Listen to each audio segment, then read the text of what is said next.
Anybody ni Rock Road area do intend kau tu coba going on here.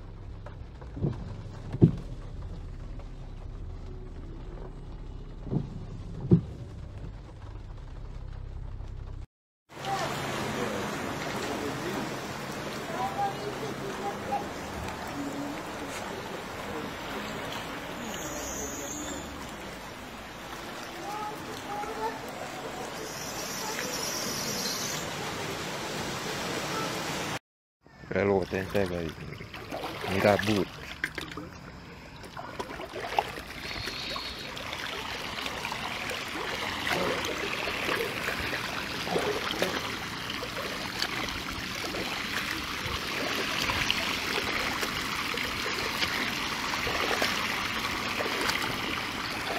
Kalau tak buat 2 feet high.